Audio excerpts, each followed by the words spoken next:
Chapter 15, The Crickets.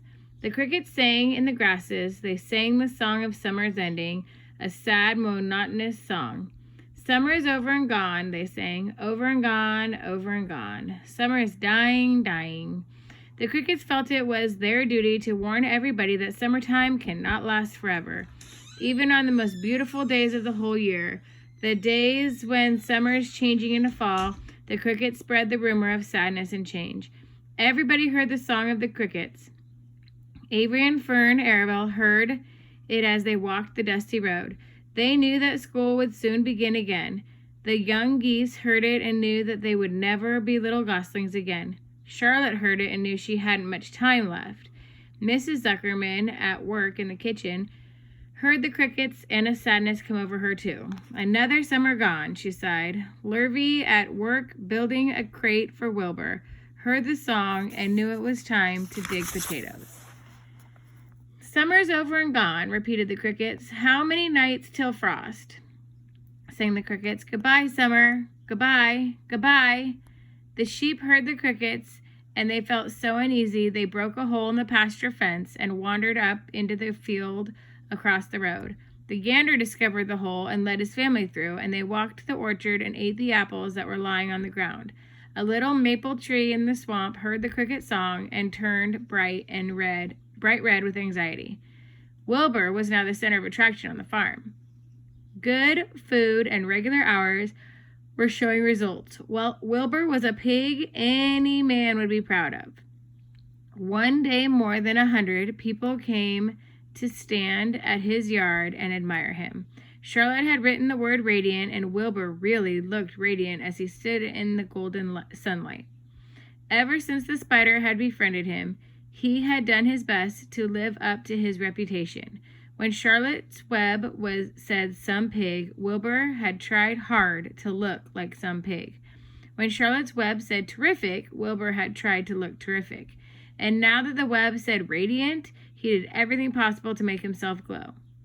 It is not easy to look radiant, but Wilbur threw himself into it with a will.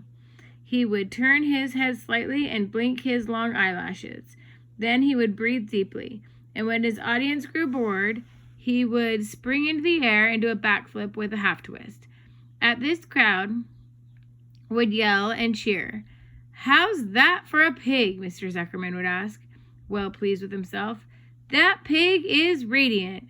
Some of Wilbur's friends in the barn worried for fear all his attention would go to his head and make him stuck up. But it never did. Wilbur was modest. Fame did not spoil him. He still worried about the future, as he could hardly believe that a mere spider would be able to save his life. Sometimes at night he would have a bad dream. He would dream that men were coming to get him with knives and guns. But that was only a dream in the daytime.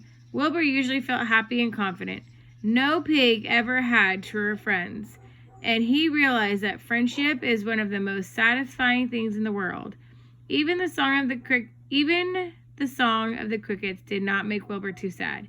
He knew it was almost time for the county fair, and he was looking forward to the trip.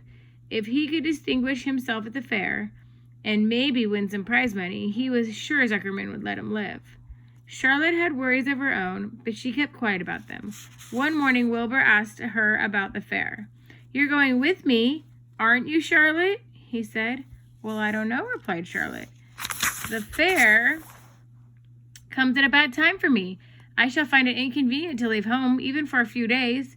Why? Asked Wilbur. Oh, I just don't feel like leaving my web. Too much going on around here. Please come with me, begged Wilbur. I need you, Charlotte. I can't stand going to the fair without you. You just gotta come. No, said Charlotte. I believe I'd better stay home and see if I can get some work done. What kind of work? Asked Wilbur. Egg laying.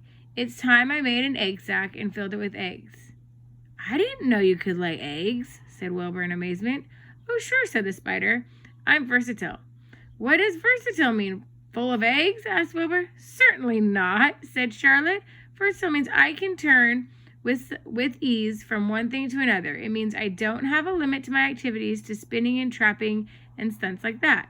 Why don't you come with me to the fairgrounds and lay your eggs there? Pleaded Wilbur. It would be wonderful fun.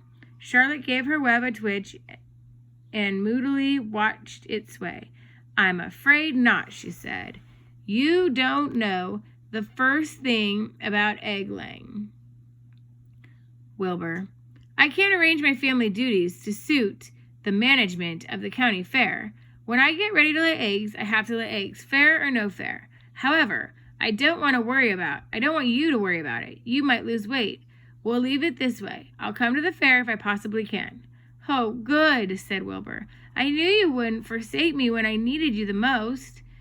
All that day, Wilbur stayed inside, taking life easy in the straw. Charlotte rested and ate a grasshopper. She knew that she couldn't help Wilbur much longer. In a few days, she would have to drop everything and build the beautiful little sack that would hold her eggs.